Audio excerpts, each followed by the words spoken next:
ఎందుకంటే ఎన్నో రోగాలతో బాధపడుతున్న నేను ఒక అద్భుతంగా మారి నాలో ఉన్న టాలెంట్ని చిన్నది తెలిస్తే చాలు దాని లోతులోకి తెలుసుకొని చక్కగా వివరించే స్థితిలో నేను ఉన్నప్పుడు దాన్ని గమనించి టాలెంట్ బాగుంది వెళ్ళు ప్రచారానికి పంపించింది నా మొట్టమొదటి గురువే నా భర్త అండి. అందుకని చాలా గొప్ప విషయం అండి అది. ఎంత కష్టమైనా తినడానికి, ఎంత కష్టమైనా. ఇప్పుడు చూడండి, ఎండాకాలం, వేసవి అంటే మే నెల, పిల్లలిద్దరు ఇప్పుడు ఇంట్లో ఉన్నారు. ఈరోజు కేవలం 1 వీక్ కోసం వచ్చిందండి పిల్లలు. ఈ క్లాస్కి నేను రానని చెప్పిన, నా పిల్లలిద్దరూ సెలవులు లేవు, కేవలం 1 వీక్ కోసం. సండే రోజు వచ్చిండు, నెక్స్ట్ సండే వెళ్ళిపోతారు. నేను రానన్నా, కంపల్సరీ రావాలి మేడం అంటేనే ఏదో మరి ప్రకృతి ద్వారా మనకు వచ్చిన సందేశం కాదనకూడదని క్లాస్ ఒప్పుకొని, అంటే పిల్లలు ఊరికే రారండి, దాన్ని కూడా పక్కకు పెట్టి పంపించిండు మా సార్. అంటే దీన్నే మనం అర్ధనారీశ్వర తత్వం అంటామండి. భర్త యొక్క మనం ఏం చేస్తామంటే ఇంట్లో చిన్న గొడవలు, ధ్యానం అంటే ఫస్ట్ ప్రాపంచికం అండి. ప్రాపంచికాన్ని సెట్ చేసుకోవాలి. ఫస్ట్ మనం భర్త మాటలకి వాటికి విలువ ఇవ్వాలి, తర్వాత మన వాటికి వాళ్ళు విలువ ఇవ్వాలి. ఈ రెండింటి విలువలే అర్ధనారీశ్వర తత్వం. అందుకే ఫస్ట్ శక్తి లేకుండా ఏమీ జరగదండి. అందుకనే కదా శివుడు విషం మింగేటప్పుడు, ఆలాహలాన్ని మింగేటప్పుడు శక్తి లేకుండా తను అక్కడ ఆపుకోలేకపోయింది, తల్లడం మల్లడమైంది శివుడు. ఎప్పుడైతే శక్తి వచ్చి చేతి పెట్టిందో, అంటే శక్తి చాలా అవసరం మనిషికి. ఆత్మ జ్ఞానం పొందాలంటే, ఆత్మజ్ఞానం అంటే శివుడు అండి. మరి అది పొందాలంటే ముందు మనకు శక్తి కావాలి. అందుకనే ధ్యానం చేస్తే మనకేమొస్తుందంటే శక్తి వస్తుంది. ఆ శక్తి వస్తేనే మనలో ఉన్న, ఆత్మలో ఉన్న, మన లోపల ఆత్మ ఉంది, ఆ ఆత్మలో ఏముందంటే జ్ఞానం ఉంది. ఆ జ్ఞానం అనేది వికసిస్తుంది. అందుకనే ఫస్ట్ మనం శక్తిని సంపాదించుకుంటాం, కానీ ఏం చేస్తాం, మళ్ళీ పోగొట్టుకుంటాం. సంపాదించుకోవడం తక్కువ, పోగొట్టుకోవడం ఎక్కువ. చాలా పొరపాటు అదే చేస్తున్నాం. మనం సాధన చేస్తున్నాం, అసలు నిజంగా శ్వాస మీద ధ్యాస పెడితే అసలు ధ్యానం నుంచి లేవాలని అనిపించదండి. అంటే మనం ఏం చేస్తున్నామంటే కళ్ళు మూసుకుంటున్నాం, కూర్చుంటున్నాం, కానీ శ్వాస మీద ధ్యాస ఉంటుందా? అసలు శ్వాస గురించి లోతులోకి జ్ఞానం మనకు తెలుసా? అంటే మనకు ఉచ్ఛ్వాస ఉంది, నిశ్వాస ఉందండి. మన ఉచ్ఛ్వాస నిశ్వాసలు ఎన్ని అంగుళాలు ఉంటాయి చూడండి, మీరు చెక్ చేసుకోవచ్చు. ఒక మంచి విషయం అండి, లోపలికి వెళ్ళే శ్వాస చాలా తొందరగా తీసేసుకుంటాం లోపలికి, కానీ వదిలేటప్పుడు మీరు గమనించండి, కొంచెం స్లోగా వదిలేస్తారు. అంటే అది ఎక్కువ ఉంటుంది, అంగుళాలు ఎక్కువ ఉంటుంది, 12 అంగుళాలు ఉంటుంది. ఇది వీరబ్రహ్మ గారు మనకు స్వయంగా చెప్పారు. బయటకు వదిలే శ్వాస 12 అంగుళాలు ఉంటుంది, లోపలికి తీసుకునే శ్వాస 8 అంగుళాలు ఉంటుంది. ఇది మనం ప్రశాంతంగా ఏకాంతంగా కూర్చున్నప్పుడు చక్కగా చెక్ చేసుకోవాలి. మన శ్వాసని సరిగా తీసుకోలేక, మానసికంగా అనవసరమైన ఆలోచనల వల్ల, సరైన ఆహారం తీసుకోకపోవడం వల్ల, మన కర్మల వల్ల మనకి ఎన్నో రోగాలు వస్తున్నాయి. ఫస్ట్ శ్వాస అండి. శ్వాసని ఎప్పుడైతే మనం దీర్ఘంగా పొట్ట నిండా తీసుకోమో అప్పుడే మనకి రోగాలు స్టార్ట్ అయ్యాయి. శ్వాసలో చాలా విద్యలు ఉన్నాయి. శ్వాసని మహావిద్య అన్నారు. శ్వాసని ఏమంటే శ్వాస మహావిద్య అన్నారు.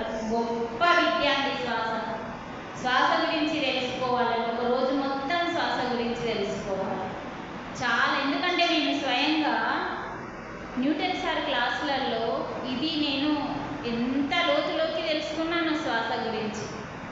ఎందుకంటే నాకు శ్వాస ప్రాబ్లమే ఉండేది, ఫస్ట్ అనారోగ్యం శ్వాస గురించే ఉండేది. దాన్ని నేను ఎక్కువ తెలుసుకొని దాన్ని క్లియర్ చేసుకోవడం జరిగింది. అందుకని మన శ్వాస ఏ స్థితిలో ఉందో మనం చెక్ చేసుకుంటే దాన్ని బట్టి మనం ఆరోగ్యంగా మారచ్చు. అందుకని శ్వాస మీద ధ్యాస పెడుతున్నప్పుడు ఆ శ్వాస చిన్నదవుతూ చిన్నదవుతూ చిన్నదవుతూ ఆజ్ఞా చక్రంలోకి ఎప్పుడైతే చేరుకుంటుందో అక్కడ ఉన్న నాడులు ఎప్పుడైతే ఓపెన్ అవుతాయో ఆకాశతత్వం ఎప్పుడైతే దాటుతామో అక్కడ వినికిడి శక్తి అంటే చెవులు చాలా స్పష్టంగా వినిపిస్తాయి. అంటే అప్పుడే మనం ఏమవుతుంది అంటే ఎప్పుడైతే ఇక్కడ మనకి ఆజ్ఞాచక్రంలో ఉన్న ఏవైతే నాడులు ఓపెన్ అయితే అప్పుడు ఏమవుతుందంటే మనకి మాస్టర్స్ చెప్పే విషయాలన్నీ స్పష్టంగా వినిపించేలాగా చెవులు వినికిడి వెళ్ళిపోతుంది. అంటే శ్వాస గురించి తెలుసుకుంటే చాలా అద్భుతాలు ఉన్నాయండి. ఒక్కొక్క అవయవము మనకేమేమి జరుగుతాయి అన్నది కూడా స్పష్టంగా తెలుసుకోవచ్చు. అంత గొప్పదండి శ్వాస. అందుకనే పత్రిజీ మామూలుగా ఇవ్వలేడండి. శ్వాస మీద ధ్యాస అనేది అంత గొప్పగా ఇచ్చింది. మరి మనకి ఫస్ట్ సార్ సజెషన్ చేసే తను 1,00,000 పుస్తకాలు చదివినా ఎన్ని పుస్తకాలు చదివినా 60 పుస్తకాలు రాసిన ఇందాక చెప్పింది. అంటే చూడండి సారాంశాన్ని అంతా దాంట్లో పెట్టింది. మరి దాంతోపాటు భగవద్గీతను కూడా మనకు చక్కగా వివరించడం జరిగింది. ఒకసారి ఇటు వినండి. భగవద్గీత మనం ఎందుకు చదవాలి? భగవద్గీత మనం ఎందుకు చదవాలి అని ఒక ప్రశ్న వేసుకోవాలి. సరే మనం చదివినాం అనుకోండి, చదువుతున్నాం, ఎంతమందికి అర్థమైంది? అసలు ఎప్పుడు అర్థమవుతుంది భగవద్గీత? చెప్పండి, ఎప్పుడు అర్థమవుతుందండి భగవద్గీత? చదవాలి అంటాం, సరే చదువుతారు, అర్థం కాదు. మరి అది ఎప్పుడు అర్థమవుతుంది? అసలు భగవద్గీత ఏ స్థితిలో ఉన్న వాళ్ళు రాసిండ్రు చెప్పిండ్రు అది ఫస్ట్ తెలుసుకోవాలి. అందుకని ధ్యానం చెయ్యని వాళ్ళకి భగవద్గీత అస్సలు అర్థం కాదండి. ధ్యానం ఎందుకు చేయాలి అంటే మన స్థితిని పెంచుకోవడానికి. మన యొక్క స్థితి అంటే ఆత్మస్థితి. మనం ఏ స్థితిలో ఉన్నామంటే మనస్సు స్థితిలో ఉన్నాం. మనస్సు స్థితిలో ఉన్నాం కాబట్టి గీత అర్థం కాదు. అందుకనే మన స్థితిని పెంచుకోవడానికి సాధన చేయాలి. ఆ స్థితి ఎప్పుడైతే పెరుగుతుందో గీత అర్థమవుతుంది. మరి గీత ఎందుకు చదవాలి అంటే అర్థం కాకపోయినా చదవాలి. ఒకసారి ఎవరితో అర్థం కాదండి, మీ ఏకాగ్రతతో మీ శ్రద్ధతో మళ్ళీ చదవండి, కొంచెం అర్థమవుతుంది. మళ్ళీ చదవండి, సగం అర్థమవుతుంది. మళ్ళీ చదివితే అప్పుడు పూర్తిగా అర్థమవుతుంది. అంటే ఇక్కడ మనం అర్థం కావాలంటే మన స్థితి పెరగాలి. మరి ఎందుకు భగవద్గీత చదవాలంటే అర్థం కాకపోయినా చదవాలి అని అంటాం కాబట్టి భగవంతుడు ఇచ్చాడు కాబట్టి భగవద్గీత చదవాలి. మరి ఎందుకు ఇచ్చిండు భగవద్గీతని అంటే నీ గీతని రాత మార్చుకోవడానికి ఇచ్చిండండి. భగవంతుడు ఇచ్చిన గీత ఎందుకు ఇచ్చిందంటే మన రాత మార్చుకోవడానికి. రాత మారుతుందా మారదండి భగవద్గీత అవుతే? తలకాయ ఇప్పకండి, నోటితో చెప్పండి, మారుతుంది. ఎలా మారుతుంది? భగవద్గీత చదివితే మారుతుందండి. కన్ఫామా? కన్ఫామ్. సరే, ఎలా మారుతుంది?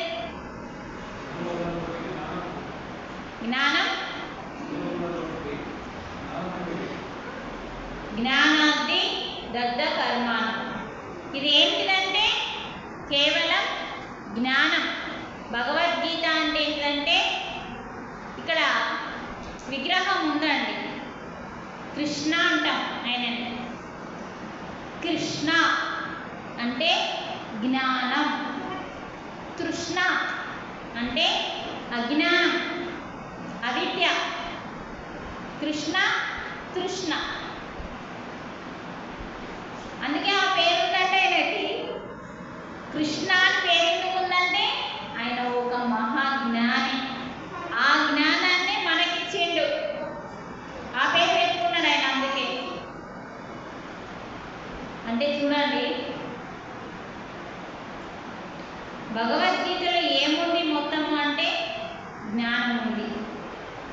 ఏ జ్ఞానం ఉంది అంటే ఆత్మజ్ఞానము, బ్రహ్మజ్ఞానం. నువ్వు ఏ స్థితిలో అర్థం చేసుకుంటే ఆ స్థితిలోకి వెళ్తుంది. నువ్వు మామూలుగా ధ్యానం చేస్తున్నప్పుడు ఆత్మజ్ఞానంగా అర్థమవుతుంది. నువ్వు స్థితి పెరిగి ఏకత్వంలోకి వచ్చినప్పుడు అది బ్రహ్మజ్ఞానంగా మారుతుంది. ఇదే ఒకటే గ్రంథం ఎన్ని రకాలుగా మారుతుంది నీ స్థితిని బట్టి. అంత గొప్పదండి ఇది. చూడండి, ఏవన్నా చాలా గీతలు ఉన్నాయండి, చాలా అంటే చాలా గీతలు ఉన్నాయి. గర్భసంచికి సంబంధించిన గీత కూడా ఉందండి, గర్భం యొక్క విలువ తెలిపడానికి. అంటే ఇలా మనకి ఎన్నో గీతలు ఉన్నాయి, కానీ అన్ని గీతలు భగవంతుడు రాసినవి కాదు, యోగులు, మునులు, ఋషులు రాసినవి. కానీ గీత మాత్రం భగవంతుడు రాసిండు కాబట్టి తప్పకుండా చదవాలి. మరి చదివితే ఇప్పుడు ఒక విషయం ఉందండి, మనము పిల్లలు ఒక వాషింగ్ మిషన్ తెచ్చుకున్నాం అనుకోండి ఇంట్లోకి, వాడడం ఫస్ట్ తెలుసా అండి? వాడడం ఫస్ట్ తెలియదు. వాషింగ్ మిషన్ తెచ్చుకున్నాం, ఇక మనం కన్ఫ్యూజ్ అవుతాం ఎలా వాడాలి. అది అవసరం లేకుండా అందులో ఒక చిట్టి ఇస్తాడు కదా, ఏముంటుంది దాంట్లో? ఇది ఎలా వాడాలి, ఎలా వాడాలో అందులో ఉంటుంది. సరే, ఆ చిట్టేం చదవకుండా నీ ఇష్టం వచ్చినట్టు వాడినావు అనుకోండి, వాషింగ్ మిషన్ ఏమవుతుంది? పాడైపోతుంది. అందుకనే మనం ఇష్టం వచ్చినట్టు కాకుండా దాన్ని చదివి అర్థం చేసుకొని అప్పుడు వాడాలి. అప్పుడు కాస్త ఎక్కువ రోజులు ఉంటుంది కదా. సేమ్ సింపుల్ మన జీవితం కూడా ఇష్టం వచ్చినట్టు వాషింగ్ మిషన్ వాడినట్టు ఇష్టం వచ్చినట్టు బతకడానికి లేదు. ఇష్టం అంటే మనసుకు నచ్చినట్టు మనం జీవిస్తున్నాం. స్వేచ్ఛగా జీవించమని ఇచ్చిండు మనకి. ఇష్టము, స్వేచ్ఛ. స్వేచ్ఛ అంటే స్వ ప్లస్ ఇచ్ఛ, స్వ ప్లస్ ఇచ్ఛ. ఇచ్ఛ అంటే నీకు నచ్చినట్టు, స్వ అంటే నీ సొంతం, అంటే ఆత్మ. ఆత్మకు నచ్చినట్టుగా జీవించాలి. అంటే ఇక్కడ చూడండి, మిషన్ లాగానే మనం కూడా నా ఇష్టం వచ్చినట్టు, మనసుకు నచ్చినట్టు జీవించడమే విచ్చలవిడిగా. అలా బ్రతికితే, అలా జీవిస్తే మన జీవితం కూడా ఆ మిషన్ లాగా ఖరాబ్ అవుతుందా లేదా? గ్రహించండి. ఎరుక లేకుండా ఏది మనసు అంటే అది చేసిస్తున్నాం. అక్కడ ఎరుక లేదు, స్పృహ లేదు, అది చెప్పేస్తుంది, మనం చేసేస్తున్నాం దాన్ని ఇష్టం వచ్చినట్టు. ఎప్పుడైతే భగవద్గీత ఏం చెప్తుందంటే ఎలా జీవించాలి, ఆ మిషన్ లాగా ఇది ఒక మన జీవితానికి, ఆ మిషన్లో ఒక చిట్టు వచ్చినట్టు మన జీవితానికి ఇది ఒక గ్రంథం, ఇది ఒక చిట్టి. ఇది చదివితే అప్పుడు అర్థమవుతుంది ఎలా జీవించాలి, ఎలా తినాలి, ఎలా పడుకోవాలి, ఎలా మాట్లాడాలి, మానవ జన్మ అంటే ఏంటిది, ఎంత గొప్పది, ఎందుకు గొప్పది, ప్రతిదీ దీంట్లో ఉంటుంది. కాబట్టి దాన్ని తెలుసుకొని ఆ తర్వాత అర్థం చేసుకొని అప్పుడు జీవిస్తే ఆ మిషన్ లాగా మనం కూడా ఎక్కువ రోజులు ఆరోగ్యంగా, ఆనందంగా జీవించగలుగుతాం. అందుకనే భగవద్గీత మన జీవితంలో ఉండాలి, మన జీవితంలో ఉండాలి, మన ఇంట్లో కాదు. ఇంట్లో ఉంటుంది, చాలామంది శ్లోకాలు కంఠస్థం చేస్తారు. అందుకనే శ్లోకాలు కంఠస్థం చేస్తే దాన్ని మనం కేవలం 4 చోట్లకి వెళ్ళి పాడితే దాన్ని పారాయణం అంటారు, ఆచరణ అన్నారు. ఆచరణ చేయాలి అంటే ఆ శ్లోకం నీకేం చెప్తుంది అది తెలుసుకోవాలి ఫస్ట్.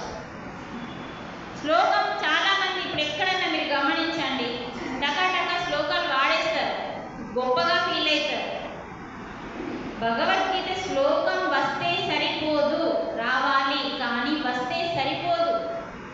ఆ శ్లోకం కింద తాత్పర్యం ఎంతవరకు నీకు అర్థమైంది లోతులోకి, అది అర్థమైన తర్వాత అప్పుడు దాన్ని ఆచరిస్తే అప్పుడు నువ్వు గ్రేట్. ఇది పారాయణం చేసేది కాదు, పూజ చేసేది కాదు, ఇది ఆచరించదగిన గ్రంథం, ఏకైక గ్రంథం, పవిత్ర గ్రంథం, మానవ గ్రంథం. మత గ్రంథం కాదు, మానవ గ్రంథం. ప్రతి మనిషి దుఃఖంలో ఉన్న ప్రతి మనిషికి ఉపయోగపడే ఏకైక గ్రంథం. అన్నీ అవసరమే, కానీ అన్నింటికంటే ముఖ్యమైనది భగవద్గీత. చాలా సింపుల్గా ఈజీగా తీసి పాడేస్తాం భగవద్గీత. ఒక్కసారి మీరు గమనించండి, మనకి కోర్టులో లాయర్లు కోర్టులో భగవద్గీత మీద ప్రమాణం చేస్తారు. భగవద్గీత మీద ప్రమాణం చేసి అంతా నిజమే చెప్తామంటారు. ఆ ఛాన్స్ ఎందుకు వచ్చిందండి? ఎందుకు వచ్చిందంటే చిన్నప్పటి నుంచి మనకు భగవద్గీత చదివితే ఆ ఛాన్స్ వస్తుందా? ఆ ఛాన్స్ రాదు. మన ఇళ్ళల్లో మనం ఫస్ట్ నుంచి చిన్నప్పటి నుంచి మన తల్లిదండ్రులు మనకు నేర్పిస్తే, మనం మన పిల్లలకి నేర్పిస్తే కోర్టులో ప్రమాణం చేసే పరిస్థితి మనకు రాదు. ప్రమాణం చేస్తాము, మళ్ళీ పచ్చి అబద్ధాలు ఆడడం జరుగుతుంది మానవ జన్మ. కాబట్టి ఈ పవిత్రమైన గ్రంథంలో మనకేం చెప్తుంది? చాలామందికి అసలు భగవద్గీత అర్థం కాకనే పక్కకు పెడుతున్నారు. కాబట్టి బ్రహ్మర్షి పితామహ పత్రిజీ ఒకసారి బాసరలో ఈ బుక్ని రిలీజ్ చేయడం జరిగింది. అంటే ఒక శ్లోకాన్ని ఎంత చక్కగా వివరించాలండి. ఈ బుక్ ఉందా అండి ఎవరి దగ్గరన్నా? మీ దగ్గర ఎవరి దగ్గర ఉందా? బ్రహ్మర్షి పితామహ పత్రిజీ ఏం చేసిందంటే 104 శ్లోకాలు. భగవద్గీతలో ఎన్ని శ్లోకాలండి?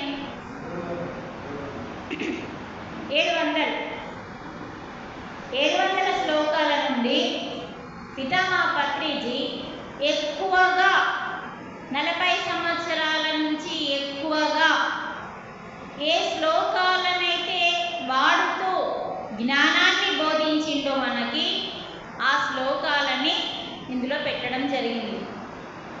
సార్ ఏం చేసిందంటే 2013లో ప్రతి ఒక్కరూ మన మాస్టర్లు భగవద్గీత చదవాలి, ప్రతి స్త్రీ చదవాలి, విలేజ్లలో కూడా చదవాలి అని తన ఉద్దేశాన్ని వివరించి బాసరలో, ఆదిలాబాద్ జిల్లా బాసర, ఇప్పుడు నిర్మల్ గానే అంతకుముందు ఆదిలాబాద్ జిల్లా బాసరలో క్లాస్ని మేమే కండక్ట్ చేయడం జరిగిందంట పెద్ద మొత్తంలో. అక్కడ చెప్పింది ఏంటంటే ఈ 104 శ్లోకాలు ఎవరైతే కనీసం 104 శ్లోకాలను ఎవరైతే తెలుసుకొని వాటి జ్ఞానాన్ని ఎవరైతే ఆచరిస్తూ 10 మందికి పంచుతారో అప్పుడు మనకి అంటే ఈ మానవుడు మాధవుడు అవ్వడానికి ఈ 104 శ్లోకాలు ఉపయోగపడతాయని చెప్పింది. అంటే మానవ స్థితి దాటి మాధవ స్థితికి రావడానికి. మరి శ్లోకాలను ఏం చేసింది సారు అంటే అచ్చ తెలుగులో, సంస్కృతం అండి. భగవద్గీత అంటే ఏంటిది? సంస్కృతం. సంస్కృతం అర్థం కాదని పితామహ పత్రిజీ ఆ సంస్కృతంలో ఉన్నదాన్ని అలాగే ఉంచి ధ్యాన వివరణ అని చక్కగా 1 పేజీ 2 పేజీలాగా వివరించి ఒక పిక్చర్ ఇవ్వడం జరిగింది. అందుకనే ఈ భగవద్గీత చక్కగా వివరించి మనకి ఇచ్చింది కాబట్టి ఇప్పుడు మనకి గీతాయనం రూపంలో వస్తుంది. కేవలం కనీసం 104 శ్లోకాలన్నా చదవండి అని ఆయన వివరించడం జరిగింది. అంటే మన లైఫ్ చేంజ్ అయిపోతుంది. ఎందుకంటే ఇది నా అనుభవం అండి, రియల్ అనుభవం నాది. రిలీజ్ చేసిన రోజు ఈ బుక్ రిలీజ్ చేసిన రోజు ఆ బుక్ నా చేతికి వచ్చింది, కానీ పక్కకు పెట్టేసిన నాకు కూడా దాని వాల్యూ తెలియదు. తర్వాత కొన్ని రోజుల తర్వాత ధ్యానంలో అమావాస్య పౌర్ణమి ధ్యానాలు ఎలా చేస్తాం? ఎక్కువ చేస్తాం. ఎక్కువ చేసినప్పుడు ఏమవుతుంది? ఎక్కువ శక్తిని మనం తీసుకున్నప్పుడు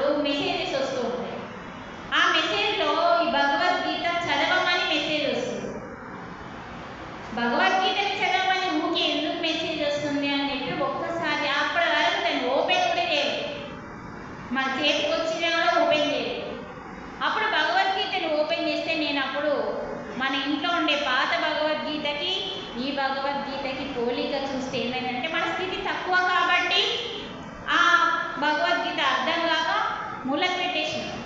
ఎప్పుడైతే ఈ భగవద్గీతను ఓపెన్ చేసిందో అప్పుడు చక్కగా అద్భుతంగా అర్థమయ్యే రీతిలో ఇచ్చినప్పుడు అప్పుడు అర్థమైంది సార్ ఎందుకు నా చేతికి భగవద్గీత ఇచ్చింది.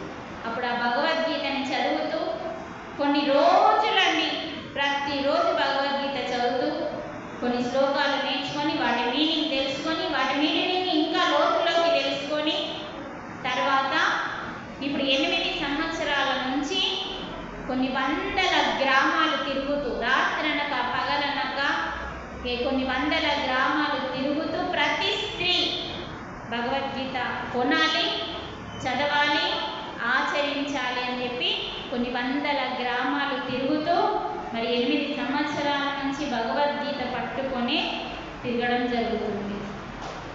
అందుకని ఇది ఏదో 11 రోజులు ముగింపు క్లాస్ అయిపోతుంది ఈరోజు అయిపోతుంది అన్నది కాకుండా మన జీవితంలో మనం బాగుపడాలంటే ధ్యానం ఎంతో అవసరం.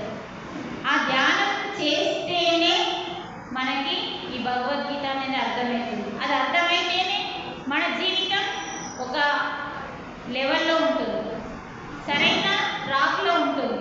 మన లైఫ్ చాలా సమస్యలు వస్తాయండి. ఇంట్లో ఏం చేస్తాం? ఫస్ట్ ఏమవుతుంది? భయపడతాం. ఫస్ట్ నువ్వు భయపడతలేవు అంటే కరెక్ట్ స్థితిలో ఉన్నట్టు అండి. ఏదన్నా సమస్య రాని ఫస్ట్ భయం స్టార్ట్ అవుతుంది. భయం ఎక్కడుంది? మూలాధారంలో ఉంది. మూలాధారం ఈ 3 చక్రాలు చాలా డేంజర్ అండి. మూలాధారం, స్వాదిష్టానం, మణిపూరక ఈ 3 మనని ముప్పు తిప్పలు పెట్టేస్తుంది. ఆ స్థితి దాటాలి మనం. ఆ స్థితి దాటాలంటే మీకు ఒక చక్కటి కథ చెప్తాను నన్ను చూడండి. మూలాధారంలో భయం ఉంటుంది, స్వాదిష్టానంలో ఏముంటుంది అంటే ఎప్పుడు మనని మనం ఏమంటే స్వాదిష్టానంలో మనల్ని అవహేళన చేసుకుంటాం, అంటే ఎక్కువగా మన గురించి తక్కువ అంచనా వేస్తాం. అదే మణిపూరకలో నాతోనేమి కాదు, వాళ్ళతోనే అవుతుంది, ఆత్మ న్యూన్యత, మనని మనం కించపరుచుకుంటాం. ఈ 3 ఎప్పుడైతే దాటుతామో హృదయ చక్రం ఓపెన్ అవుతుంది. మీరు గమనించండి, ఒక చక్కటిది మనము ఏదన్నా గమనిస్తే చాలండి, దాని నుంచి జ్ఞానం తప్పకుండా వస్తుందండి. మీరు చూస్తారు, చూడడం లాభం లేదు. అందుకే శ్వాస మీద ధ్యాస అంటే ఏంటిది? ధ్యానం అంటే శ్వాస మీద ధ్యాస కాదండి, ధ్యానం చేసే ప్రక్రియ అది. ధ్యానం అంటే ఏంటిది? చిత్త వృత్తి నిరోధం. అంటే ధ్యానం అంటే ఏంటంటే చిత్తము చేసే పనిని ఆపేయడం. మరి ఆపేయాలంటే ఏం చేయాలా? శ్వాస మీద ధ్యాస పెట్టాలి. అంటే ధ్యానము అంటే శ్వాస మీద ధ్యాస అని చెప్పేస్తున్నాం మనం. కానీ ధ్యానం అంటే ఎప్పుడు ధ్యానం అవుతుంది మన లోపల?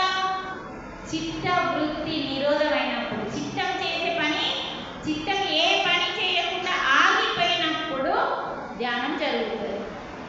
దానికి ఒక ప్రక్రియ, అదే శ్వాస మీద ధ్యాస. దీన్ని ఏమనాలి మరి?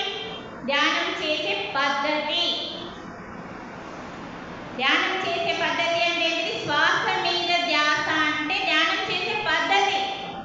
మరి ధ్యానం అంటే ఏంటిది? చిత్తవృత్తి నిరోధం. ఈ 2 మంచిగా గుర్తుంచుకోవాలి. చేసే పద్ధతి వేరు. సరే, చేసే పద్ధతి రాగానే ధ్యాన స్థితి కుదరదు కదా. చేసే పద్ధతి స్టార్ట్ చేస్తూ ఒక మూమెంట్లోకి వెళ్తే అప్పుడు ఆ చిత్తం అనేది చేసే పనులు ఆపేస్తాం. మనస్సుకి శ్వాసకి దగ్గరి సంబంధం ఉంటుంది. మనస్సుకి ప్రాణానికి దగ్గరి సంబంధం ఉంటుంది. మనస్సుకి ఆలోచనలకి దగ్గర సంబంధం ఉంటుంది. అసలు శ్వాసతో కనెక్ట్ కాంతి ఏదండి? మాట, ఆలోచన, మనస్సు, ప్రాణము, సర్వస్వం శ్వాస అండి. అందుకే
ఇప్పుడు అవసరం లేదు అన్న స్థితిలో మనం బతికినాం.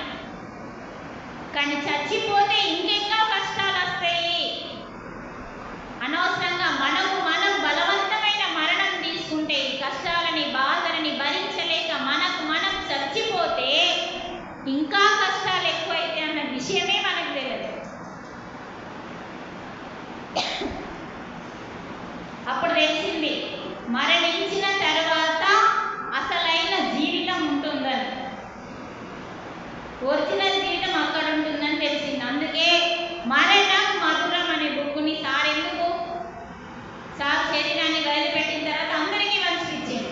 మరణం మధురం, మరణాంతర జీవితం. ఎన్ని గొప్ప పుస్తకాలని పరిచయం చేసిందండి మనకి స్వాధ్యాయం మహానుభావుడు.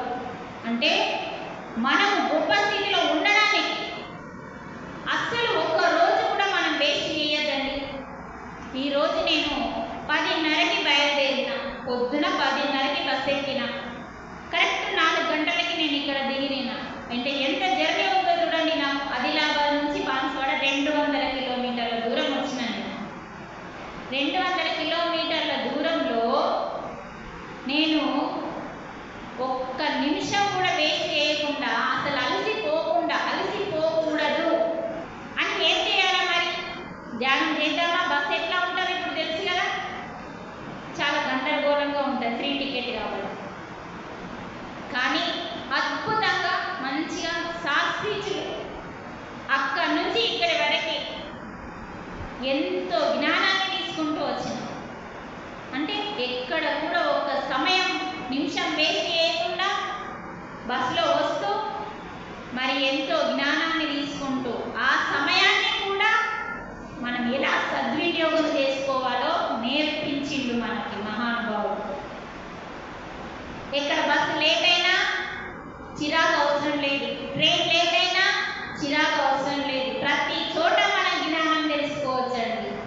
అవునా కాదా?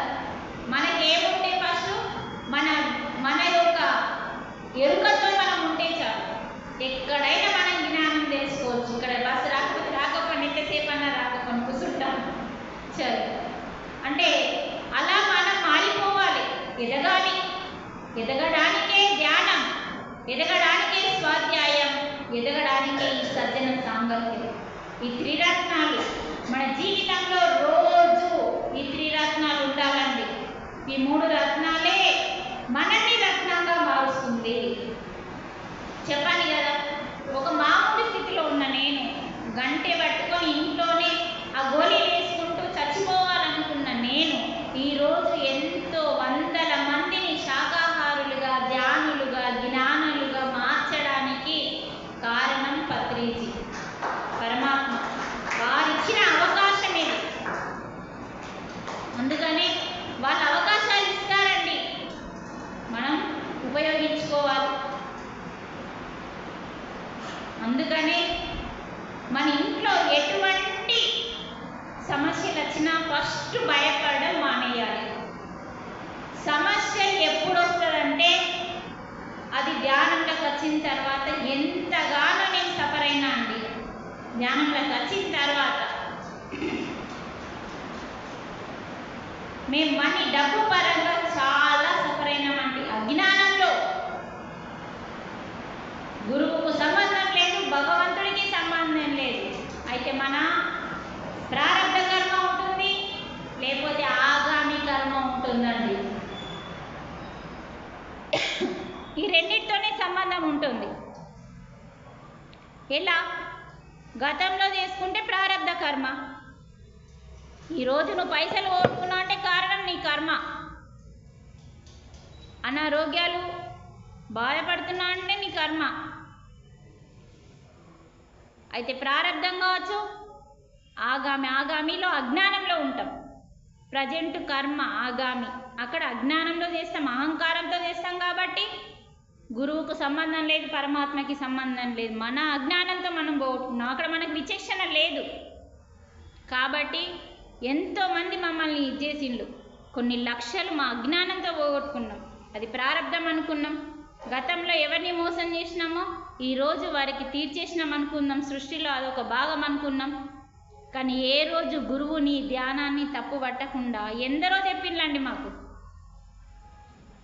గురువే సాయం చేస్తలేడు, ఏం ధ్యానం ఏం కథలు పక్క జరగండి అన్నారు. అస్సలు జరగవు. ఎందుకంటే తప్పు మాది. ఇది ఎరుకతో మేము గ్రహించినాం కాబట్టి గమనించాలి. గమనిక అనేది చాలా గొప్పదండి. శ్వాస మీద ధ్యాస అంటే ఏంటిదంటే శ్వాసని గమనించడం, శ్వాసని చూడడం కాదు. మీరు నన్ను చూస్తే నాకేం రాదండి, నేను మాట్లాడే మాటని నాతో 4 రోజులు ఉండండి, ఎంత జ్ఞానం కావాలంటే అంత జ్ఞానం గమనించండి. అప్పుడు నా లోపల ఏముందో మీకు తెలుస్తుంది. అలాగే మీ శ్వాసని గమనిస్తే మీ శ్వాసలో ఏముందో మీకు తెలుస్తుంది.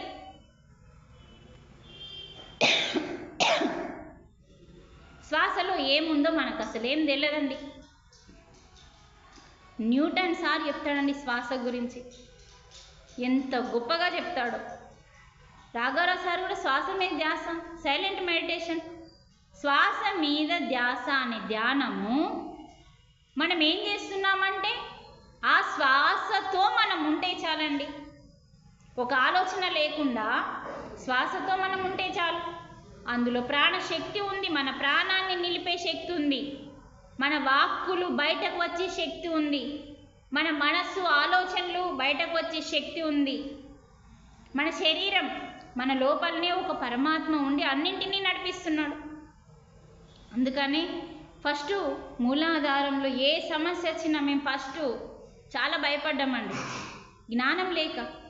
కానీ ఒకటే ఆలోచించినాం, ఇలాంటి గురువైతే ఎక్కడా మనం చూడలేదు.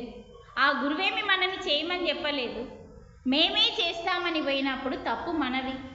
అందుకే గురువుగారు చెప్తాడు, మీరు గమనించండి. గురువుని గమనించిన వాళ్ళు ఎప్పుడు మోసపోరండి, మోసపోరు, వాళ్ళని వాళ్ళు నాశనం చేసుకోరండి. మనం గురువుని గమనించాం. మనం ఏం చేస్తామంటే ఏదో మీద మీద చూస్తాం, చేసేస్తాం అనుకుంటాం, ఏదో గొప్పగా అహంకారంగా అజ్ఞానంలో కొట్టుకపోయి నేను చేసేస్తా అంటాం. కానీ గురువు ఒకటే చెప్తాడు. ఎందుకంటే ఇవన్నీ నా సొంత అనుభవాలండి. సార్ మౌనంలో ఉన్నప్పుడు ఒకటి అడిగిన నేను, సార్ అందరు పిరమిడ్స్ కట్టుకున్నారు ఆదిలాబాద్లో ఇండ్ల మీద, మేమే కట్టుకోలేదు, మాది ఉమ్మడి కుటుంబం అని. ఇప్పటివరకు మేము ఇప్పటిదాకా విడిపోలేదు. నాకు 22 సంవత్సరాలు అయిందండి పెళ్ళై, కానీ ఇప్పటివరకు మా కుటుంబం విడిపోలేదు. మేము ఇప్పటికీ ఉమ్మడి కుటుంబంగానే ఉన్నాం. మా ఉమ్మడి కుటుంబంలో మేము, మా మరిదికి ధ్యానం ఇష్టం ఉండదు, తన ఇష్టం, మాకు ఇష్టం ఉంది, అది మా ఇష్టం. కానీ పిరమిడ్ కట్టడానికి వాళ్ళ పర్మిషన్ అవసరమే ఉంటుంది కాబట్టి అక్కడ ఏంటంటే సారు దాన్ని గ్రహించిండు. అందరూ పిరమిడ్స్ కట్టుకున్నారు సార్, మేము కట్టుకోలేదు అంటే తను మౌనంలో ఉన్నాడు. అప్పుడు పేపర్ మీద రాసిచ్చిండు, పిరమిడ్ కట్టడానికి ఇబ్బందులు కలిగినప్పుడు నువ్వు ఆగు, కట్టకు అన్నాడు. సారు ఏదన్నా చెయ్యు అంటే అది జరిగేది ఉంటేనే, నీకు సృష్టిలో హాస్టల్గా జరిగి ఉంటేనే మీకు చెప్తాడండి చెయ్యమని. ఒకవేళ సృష్టిలో హాస్టల్గా జరిగి ఉంటేనే తను తెలుసుకొని మనకు చెప్పినప్పుడు అది కొంచెం కష్టం లేకుండా ఆ పని సక్సెస్ అవుతుందండి. అందుకే చాలామంది సారు చెప్పకపోయినా చేస్తామంటారు, అది ఫెయిల్ అవుతుంది. ఎప్పుడైతే సారు చెప్పిన తర్వాత చేస్తారో అది సక్సెస్ అవుతుందండి. ఇది చాలా రకాలుగా నేను గమనించి తెలుసుకున్న రహస్యం అండి ఇది. అందుకని గురువులు ఏదన్నా చెప్పేదాకా మనం అంత తొందరగా, రాముడు కూడా తొందర పడలేడండి. గమనించండి, విశ్వామిత్రుడు సీత అక్కడికి వెళ్ళమని ఎంత లక్ష్మణుడు మొత్తుకున్నా ఆయన వెళ్ళలే. కానీ విశ్వామిత్రుడు చెప్పేదాకా చాలా విషయాలు మనం గ్రహించమండి. గొప్ప వాళ్ళు మన దగ్గర ఉన్నప్పుడు వాళ్ళని గమనించుకోవాలి, సైలెంట్గా అంతర్మౌనంగా ఉండిపోవాలి మనం. అప్పుడు మనకు అన్ని విషయాలు తెలుస్తాయండి. అంతర్మౌనం అంత గొప్పదండి. నేను 8 సంవత్సరాల నుంచి ప్రతి ఏకాదశి రోజు మౌనం, నిలారం, నీళ్ళతో మాత్రమే ఉంటా ఆ రోజు. ప్రతి ఏకాదశి ఎవరన్నా పొరపాటున క్లాస్ కోసం ఫోన్ చేస్తే ఆ ఒక్క నిమిషం మాట్లాడి మళ్ళీ అది అడిగిన నేను సార్ని, బ్రేక్ చేయొచ్చా సార్ అంటే, నీ మౌనం కంటే గొప్పది కదా ఒక మనిషికి జ్ఞానం నేర్పడం అన్నప్పుడు ఓకే బ్రేక్ చేయొచ్చండి. అంటే మౌనము మనల్ని మలుస్తుందండి. అంతర్మౌనం అంటే ఆలోచన, ప్రతిదీ ఆలోచించకని చెప్తున్నాడు. మనకు భగవద్గీతలో కూడా 5వ అధ్యాయంలో 27వ శ్లోకంలో అదే చెప్తున్నాడు. ఆ శ్లోకం గురించి ఇప్పుడు మనం తెలుసుకుందాం. భగవద్గీతలో ఎన్నో శ్లోకాలు ఉన్నాయండి. అసలు మీరు పక్కగా దానికంటే ముందు ఇంకొక విషయం చెప్తానండి. చాలామంది ఏం చేస్తామంటే మనం దేన్ని గమనించాం కాబట్టి కొన్ని విషయాలు సగం అర్థమవుతాయండి, మిగతా సగం అర్థం కావు. ఇప్పుడు చూడండి, కమలం ఉంటుందండి, చెరువులో కమలాలు ఉంటాయి కదా, అది ఎక్కడ ఉంటుంది అందరికీ తెలుసు. ఎక్కడ ఉంటుంది? ఆ చెరువులో ఏముంటుంది? బురద. అది మెయిన్ పాయింట్. చెరువు కంటే పాయింట్ ఏంటిది? మెయిన్ పాయింట్ బురద. అది బురదలో ఉంటుంది కానీ ఏమి అంటించుకోదు కదా.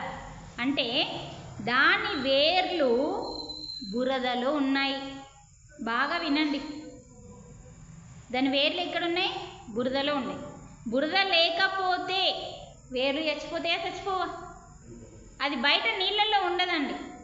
పోనీ మంచి ప్లేస్లో నీళ్ళల్లో పెట్టి భూమిలో పెడతామంటే అది ఉండదండి. పుష్పం, ఆ కమలం ఉండదండి. అది బురదలోనే వికసిస్తుందండి. ఇది చాలా ఇంపార్టెంట్ పాయింట్ అండి. ఇది మనం ఇక్కడ గ్రహించాలి. ఆ వేర్లు బురదలో లేకపోతే మీరు తీయండి బయటకి, వేర్లతో సహా బురద నుంచి బయటకు తీసి ఉంచండి, వాడిపోతుంది, నాశనం అయిపోతుంది, అది చచ్చిపోతుంది, దాని ప్రాణం ఉండదు దాంట్లో.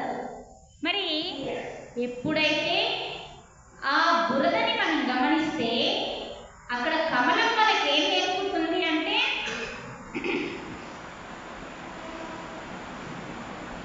ఏం నేర్పుతుంది కమలము అంటే బురదని అంటించుకోదు.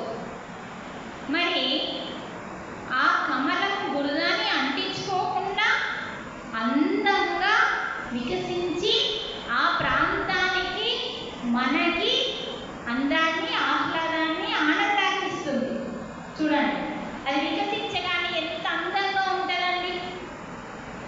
ఏ బురదని అంటించుకోకుండా మనకు ఆనందాన్ని ఇస్తుంది, ఆ ప్రాంతానికి అందాన్ని ఇస్తుంది.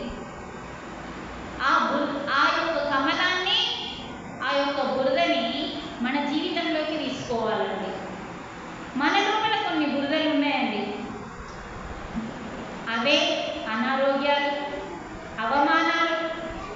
ఇవన్నీ ఏంటి అంటే బురదలు.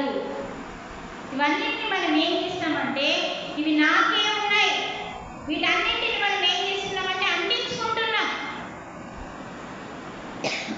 ఎవరైనా మిమ్మల్ని తిట్టారనుకోండి, మనం బురద అంటించుకుంటామా లేదా? మీ తప్పు లేకపోయినా వాళ్ళు తిట్టిండ్రు అనుకో, ఇంకా మీరు ఎక్కువ అంటించుకుంటారు. నా తప్పేం లేదు కానీ వాళ్ళు నన్ను తిట్టేసిండ్రు అని చెప్పి ఎక్కువ అంటే చూడండి, ఇక్కడ మనం ఆ బురద ఉంటుంది, అవమానాలు ఉంటాయి, అనారోగ్యాలు ఉంటాయి, కష్టాలు ఉంటాయి, దుఃఖాలు ఉంటాయి. ఇవేమీ లేకపోతే మనం ఎదగమండి. వీటి నుంచే మనం నేర్చుకోవడానికి సంసారం అన్నారు, సంసారంలోనే నిర్వాణం అన్నారు. ఎందుకంటే సన్యాసికి కష్టాలు ఏమి ఉండవు కాబట్టి. మరి ఇక్కడ ఏవైతే మన జీవితంలో ఏ బురదలైతే ఉన్నాయో, కన్నీళ్ళు, కష్టాలు, బాధలు, రోగాలు, అవమానాలు, అత్తకోడళ్ళు, సడ్డకులు, బావబామ్మర్దులు, ఇవన్నీ చిట్టుపోట్లు, ఆటుపోట్లు, పిల్లలని, భార్యాభర్తలు, ఇవన్నీ బురదలని. ఆ బురదలు మనకు ఉంటాయి కమలంతో పాటు. కానీ కమలం అంటించుకోకుండా ఎలా ఉందో మనం కూడా జరుగుతున్నదాన్ని జరగని అనుకుంటా అంటించుకోకుండా ఎప్పుడైతే మనం ఉండగలుగుతామో అప్పుడు మనం అనాహత చక్రంలోకి వెళ్తాము. ఈ బురదలే 3 చక్రాలు, అందుకే ఇవి ప్రాపంచిక చక్రాలండి. అందుకే మనం ఈ మూడింటిని, ఒకటి భయం అనే మూలాధారాన్ని, రెండవది మనల్ని మనం కించపరుచుకుంటాం, మూడవది నాతోనేమీ కాదు, అందరితోనైతే కానీ మనల్ని మనం తక్కువ అంచనా వేసుకోవడం, ఆత్మన్యూనత. ఈ మూడింటిని మనం ఎప్పుడైతే దాటుతామో అప్పుడు మనము పైకి వెళ్తాం. ఇది మధ్యలోకి చూడండి, అనాహత చక్రం, ఇటు 3 ఇటు 3, ఇది మధ్యలో ఉందండి. ఇది ఆధ్యాత్మికం అంటే హృదయ చక్రం, ప్రేమ చక్రం. ప్రేమిస్తున్నావా? ప్రేమ ప్లస్ ఇస్తున్నావా. చూడండి ఎంత గొప్ప విషయం. ప్రేమ ప్లస్ ఇస్తున్నావా. ప్రేమ అంటే ఏంటంటే ఇవ్వడం, తీసుకోవడం కాదు. ఈ పాయింట్ మనం అర్థం చేసుకోవాలి. అంటే ఎవరినైనా ప్రేమిస్తే బాధ పెట్టకుండా వాళ్ళకి ఇవ్వడం, కానీ మనం తీసుకోవడం అనుకుంటాం. అందుకనే ఇక్కడ అనాహత చక్రం అంటే ఏంటిది, ఇక్కడ ఈ మూడు స్థితులు దాటితే మనం ఇవ్వడము అనేది అనాహత చక్రం, హృదయ చక్రము అనేది మనం ఓపెన్ చేసుకుంటాం. అందుకనే మనకి ఏ సమస్య వచ్చినా ఫస్ట్ మనని మనం కించపరచుకోవద్దు, తక్కువ అంచనా వేసుకోవద్దు, భయపడద్దు. మూలాధారం అనేది చాలా డేంజర్ అండి. ఫస్ట్ భయమే, యాక్సిడెంట్ అయినా భయమే. మీకు ఒక అద్భుతమైన ఘట్టం నా జీవితంలో అసలు 13-14 సంవత్సరాల నుంచి జరుగుతున్న ప్రతి ఘట్టాన్ని నేను డైరీలో రాసుకున్నాను. ఒకరోజు 20 మంది టీచర్లు అండి, గవర్నమెంట్ టీచర్లు, ఒక ఫోన్ చేసి జన్నారం, లక్షపేట జన్నారం అంటే మంచిర్యాల దగ్గర ఉంటుంది, మాకు కొంచెం మా దగ్గరలో ఉంటుంది. 20 మంది టీచర్లు ఫోన్ చేసి మాకు ధ్యానం గురించి, పిరమిడ్ గురించి చెప్పండి, మేము వస్తామని ఫోన్ చేశాను. అంటే నేను అక్కడ క్లాసెస్ చేసేదాన్ని మంచిర్యాల దగ్గరలో లక్షపేట జన్నారం ఊరునూరు సైడ్ క్లాసెస్ చేసినప్పుడు వాళ్ళు పరిచయం. ఆ టీచర్లు చిల్డ్రన్స్ అమ్మాయి,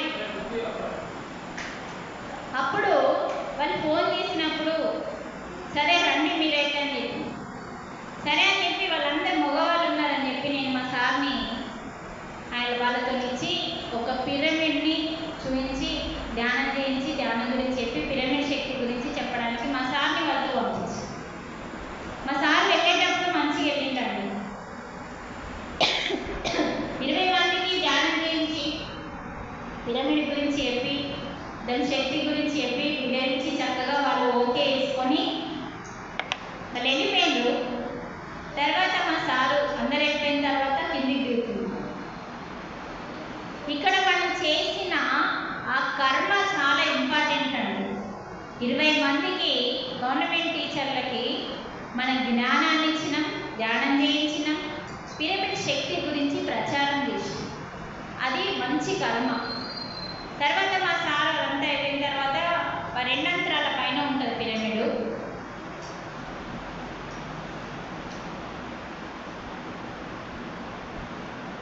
అక్కడ నుంచి దిగుతుంటే సార్ స్లిప్ అయి కింద పడిపోయింది. అందరు వెళ్ళిపోయింది, అక్కడ ఎవరు లేరు. స్లిప్ అయి కింద పడిపోయిన తర్వాత కాలు ఫ్రాక్చర్ అయింది. అంటే అప్పటికి పర్వాలేదు, కొంచెం కాలు ఫ్రాక్చర్ అయితే ఎవరో వచ్చి వాళ్ళని లేపి హాస్పిటల్ తీసుకొని పట్టి కట్టుకొని ఇంటికి తీసుకొచ్చి, వెళ్ళేటప్పుడు మంచిగా ఉన్నాడు, వచ్చేటప్పుడు పెద్ద పట్టి కట్టుకొని వచ్చింది కాలు. చూడండి, కానీ నన్ను నేను గమనించుకున్నాను. అసలు నా హృదయంలో ఇంత షాక్ కూడా కాలేదు. అంటే ప్రకృతి ఏదో గిఫ్ట్ ఇచ్చింది కదా అని నేను మా సార్తో అంటున్నాను. అంటే మనకి ఎప్పుడైతే కాస్త జ్ఞానం ఉంటుందో ఏ ప్రాబ్లం మనకు జరిగినా కూడా అంత తొందరగా మన హృదయానికి డ్యామేజ్ కానియకుండా షాక్ తినమండి. ఏ చిన్న సమస్య వచ్చినా ఫస్ట్ మనకు షాక్ వస్తుంది, అరే ఏమైపోయింది అని ఒక భయం, ఒక షాక్. దానివల్ల ఏమవుతుందంటే మన హార్ట్కి ప్రాబ్లం అవుతుంది. హార్ట్ ప్రాబ్లం బాడీ పెద్ద ఉంటేనో, కొలెస్ట్రాల్ ఉంటేనో రాదండి. మానసికంగా షాక్ తిన్నప్పుడు, మానసికంగా ఆలోచనలు ఎక్కువగా విపరీతంగా ఉన్నప్పుడు, మానసికంగా కుళ్ళిపోయినప్పుడు మాత్రమే హార్ట్ అటాక్ వస్తుంది. కానీ శరీరాన్ని బట్టి హార్ట్ రాదండి, మనసుని బట్టి. మనసుకి హృదయానికి దగ్గర సంబంధం ఉంటుంది కాబట్టి మనసు ఎంత అంధకారంగా ఉంటుందో అంత తొందరగా హార్ట్ వస్తుంది.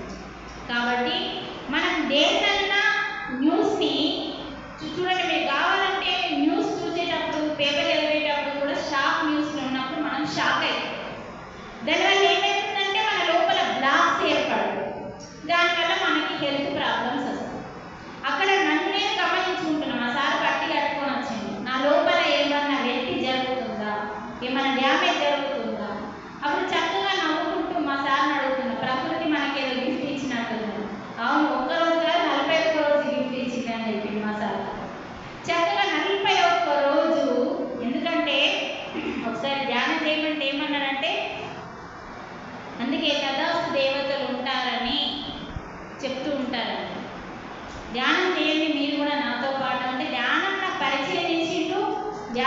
క్లాసులు పెట్టిస్తాడు, అన్నీ చేస్తాడు.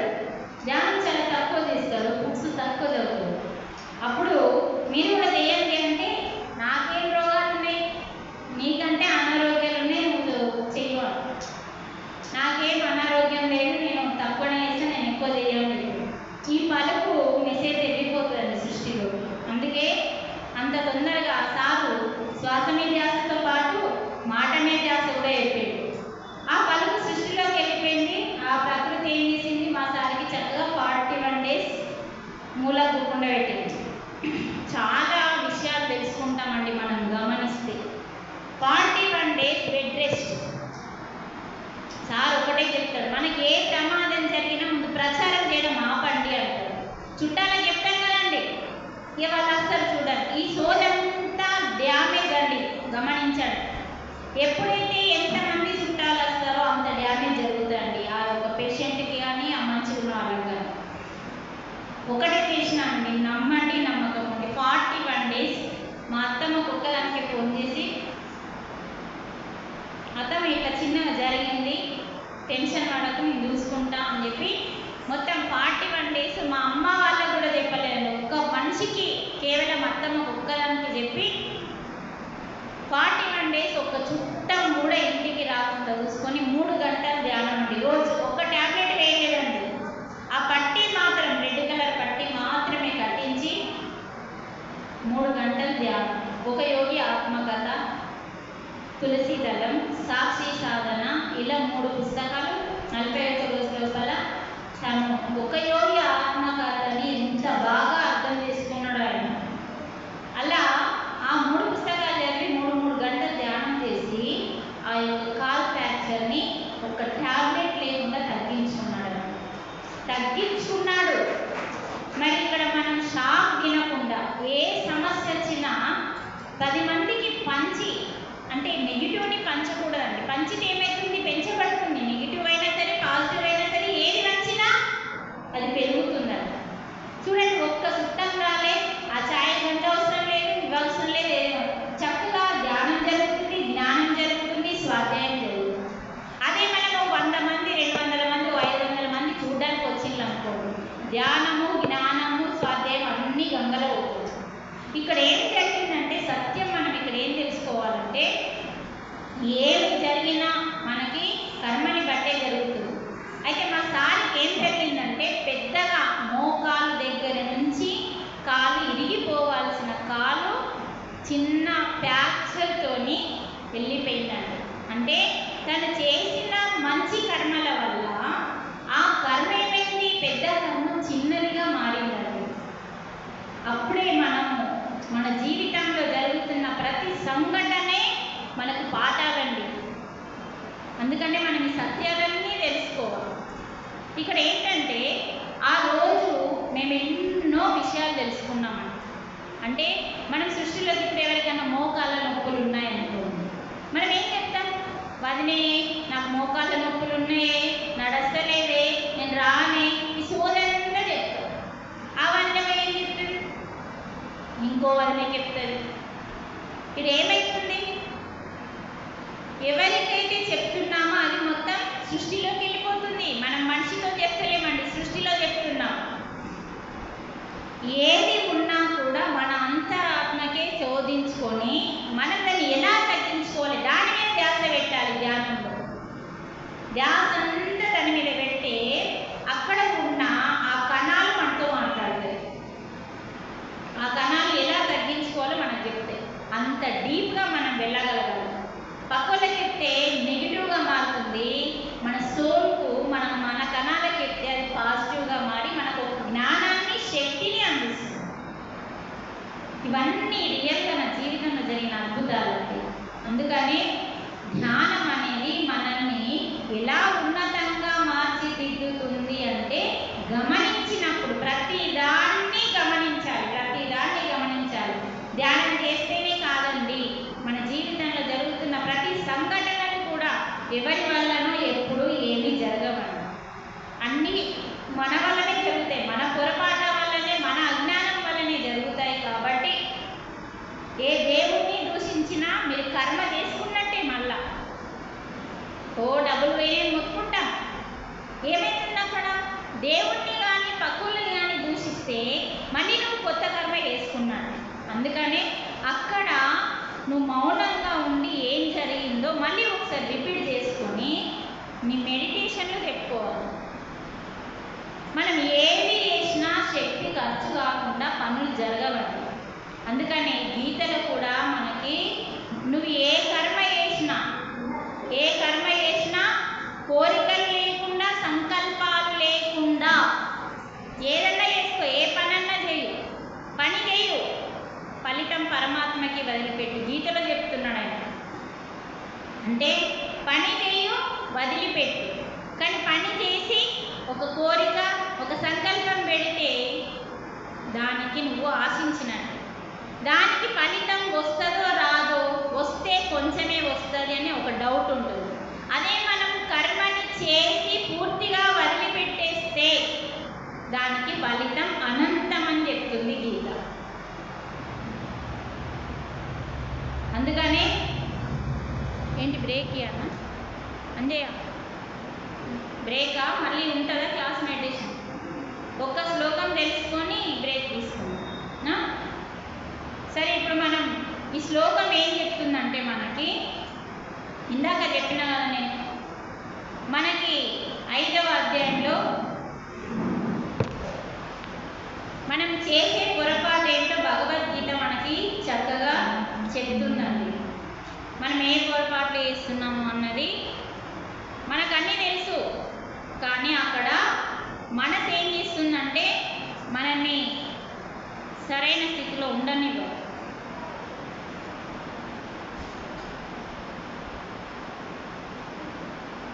ఇక్కడ చూడండి, ఈ శ్లోకము ఎంత బాగా చెప్తుందంటే 5వ అధ్యాయంలో 20వ శ్లోకం, స్పర్శాన్ కృత్వా బహిర్బాహ్యాన్ చక్షుష్వైవాంతరే ధ్రువోహ ప్రాణౌ. చూడండి, ప్రాణ అపాన అంటే ప్రాణ అపాన, ప్రాణౌ సమౌ కృత్వా నాసాభ్యంతర చారిణః. ఈ శ్లోకం మనకి ఏం అర్థం కాదండి. కొంచెం ఏదో మేము రెగ్యులర్గా చదివే వాళ్ళకి బాగా పర్వాలేదు, కానీ శ్లోకం విన్నాం సంస్కృతం, మనకి అర్థం కాదు. మరి ఇక్కడ ఏం చెప్తున్నాడు ఈ శ్లోకంలో అంటే స్పర్శాన్ అంటే ఇక్కడ శబ్ద స్పర్శాది బాహ్య అంటే శబ్దము, స్పర్శ, బాహ్య ఇంద్రియాల ద్వారా ఇవన్నీ చెప్తాయి కదా. ఏ ఇంద్రియాలైతే ఉన్నాయో మనకి, కర్మేంద్రియాలు ఉన్నాయి, జ్ఞానేంద్రియాలు ఉన్నాయి. శ్లోకం మంచిగా వినండి, మనం ఎన్ని పొరపాట్లు చేస్తాము. ఇక్కడ మనకి ఇంద్రియాల విషయాలని బయట నుంచి బయటకి నెట్టివేసి, ఇప్పుడు మీరు బయటకి వెళ్తారండి, మీరు ఏమో ముచ్చట్లు వింటామా లేదు? ఏవో విషయాలు, ఏవో దృశ్యాలు చూస్తారు, వింటారు, చూస్తారు, స్పర్శిస్తారు శబ్దాలని. అంటే ఏ జ్ఞానేంద్రియాలతో మనం కొన్ని విషయాలను వింటూ, స్పర్శించి, అలాగే చూడడం ద్వారా ఈ విషయాలన్నింటినీ మనం ఏం చేస్తున్నాం? లోపలికి వేసుకుంటున్నాం. మీరు ఇప్పుడు ఏదైనా దృశ్యం చూస్తారనుకోండి, లోపలికి వేసుకుంటారా లేదా? మళ్ళీ అది గుర్తొస్తుందా లేదా? గుర్తొస్తుంది అంటే లోపలికి వేసుకుంటాం. అలాగే ఏదైనా విషయం విన్నారంటే లోపలికి వేసుకుంటాం. మరి ఇక్కడ గీతలో కృష్ణ భగవానుడు ఏం చెప్తుందంటే శబ్ద స్పర్శాది బాహ్య ఇంద్రియ విషయాలని బయట నుంచి బయటకే నెట్టి వేయండి అంటున్నాడండి. గొప్ప విషయం ఇది. మనం ఏం చేస్తామండి? ఏం చేస్తాం? మనం బయట నుంచి బయటకు నెట్టి వేసినప్పుడు అక్కడ ఒక సంఘటన జరుగుతుంది. ఆ సంఘటనని చూస్తున్నాము, వింటున్నాము, దాన్ని ఏం చేస్తాం? లోపలేసుకుంటాం. మరి ఇక్కడ భగవాన్ ఏం చెప్తుందంటే ఎక్కడ ఏదైతే విన్నావో, చూసినావో అది బయట జరుగుతుంది. ఆ బయట నుంచి బయటకి నెట్టి వేయు, నీ లోపలికి తీసుకోకు. నీ లోపలికి తీసుకుంటే నీ మనస్సు అల్లకల్లోలం అవుతుంది.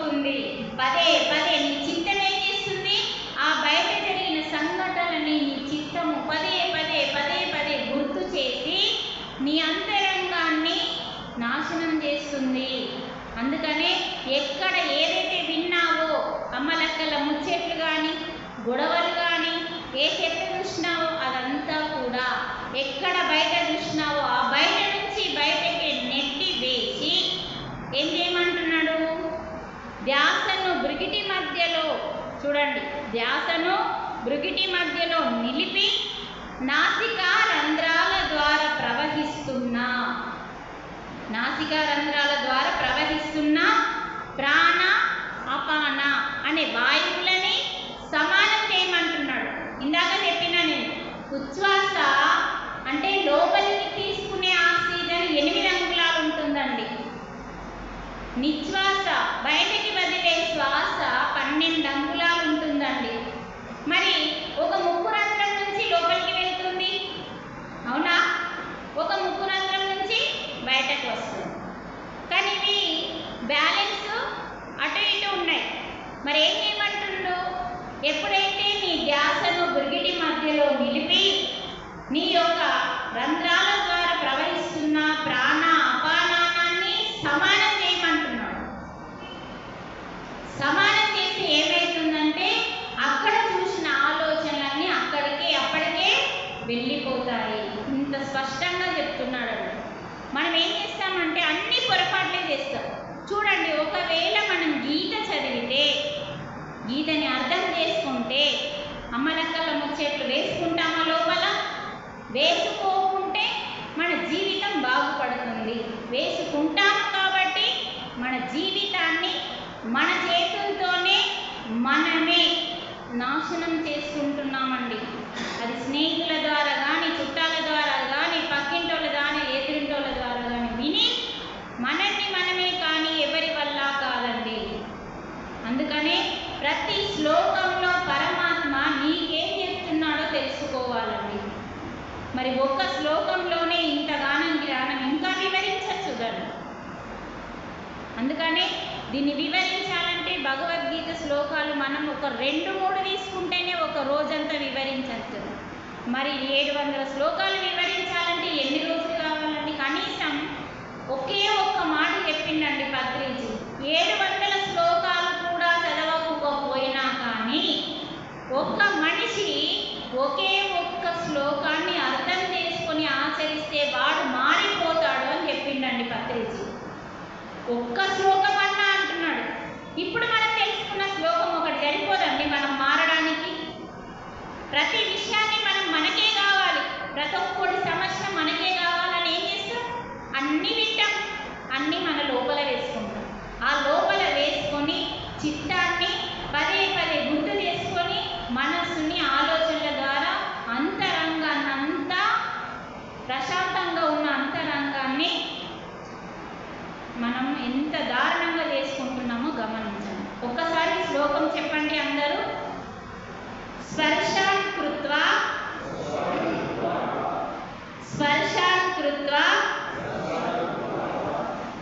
బహిర్బాహ్యాన్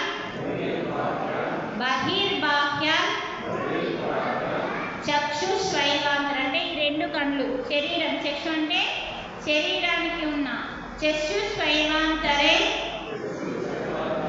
ధ్రువోగా ప్రాణౌ సమౌ కృత్వా నాసాభ్యంతర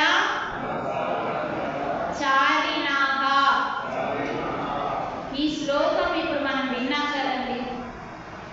ఒకవేళ మనకి నచ్చాల్సిందే ఈ శ్లోకాన్ని మీరు రేపటి నుంచి మీ జీవితంలో అప్లై చేసి చూడండి. చేసి చూస్తే మనం మారుతామా మారమా? మారిన రోజు మళ్ళీ క్లాస్కి రండి. మీరేదో 11 days పెట్టుకొని అయిపోయింది అనుకోకండి. ఎప్పుడు అయిపోవడం అనేది ఉండదండి. అందుకనే ఇప్పుడు మనం ఈ శ్లోకం తెలుసుకున్నాం కాబట్టి ఈ శ్లోకంలో మనకేం అర్థమైంది, ఎంత తెలుసుకున్నామో తప్పకుండా ఈ శ్లోకాన్ని మనం ఆచరించి చూస్తే మన లైఫ్ చేంజ్ అవుతుంది. ఎందుకంటే భగవద్గీత వల్లనే నా లైఫ్ చేంజ్ అయింది. మరి ప్రతి ఒక్కరి లైఫ్ చేంజ్ కావాలని నేను ఇంతగా రాత్రనక పగలనక ఎన్నో గ్రామాలు, గ్రామం కాదు కదా, నేను గ్రామాలు తిరుగుతున్నాను బస్సులు అవైలబుల్ ఉన్నాయండి.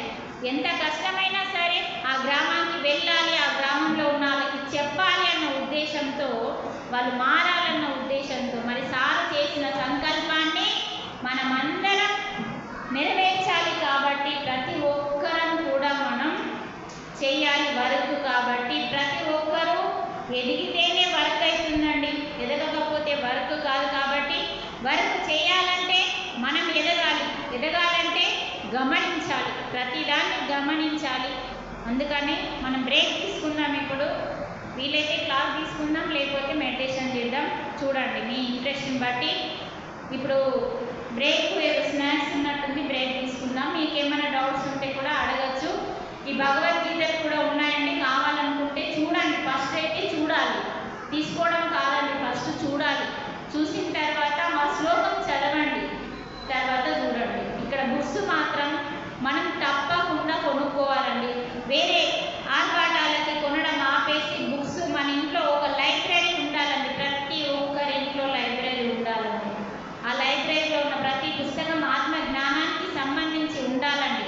మన రెండవ సూత్రమే స్వాధ్యాయము. మరి త్రిరత్నాలలో రెండవ రత్నమే స్వాధ్యాయం. కాబట్టి అంటే బుద్ధిని యోగంగా మారుస్తుంది, మనకి బుద్ధి యోగం మారుతుంది. కాబట్టి సరే, చక్కగా స్వాధ్యాయం కూడా చేయండి. ధ్యానం